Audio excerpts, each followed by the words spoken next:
Une histoire biblique tirée de Marc chapitre 7, le verset 7 au verset 23.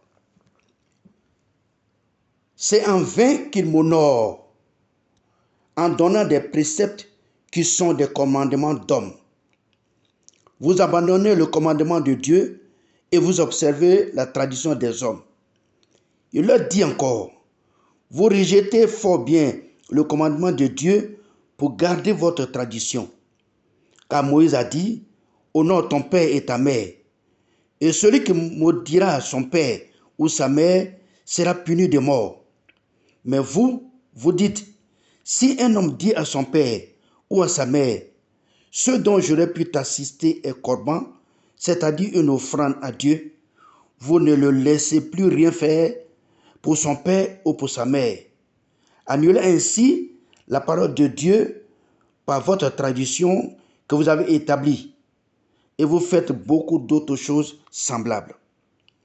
Ensuite, ayant de nouveau appelé la foule à lui, il lui dit, écoutez-moi tous et comprenez, il n'est hors de l'homme rien qui entrant en lui puisse le souiller.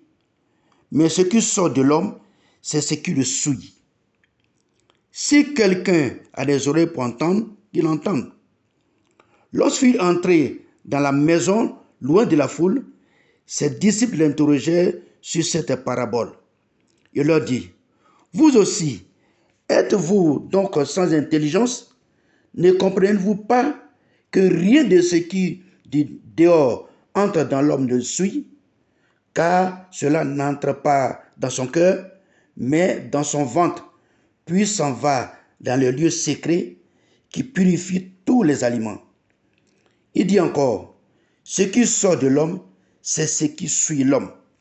Car c'est du dedans, c'est du cœur des hommes que sortent les mauvaises pensées, les adultères, les débauches, les meurtres, les vols, les cupidités, les méchancetés, la fraude, le dérèglement, le regard envieux, la calomnie, l'orgueil, la folie.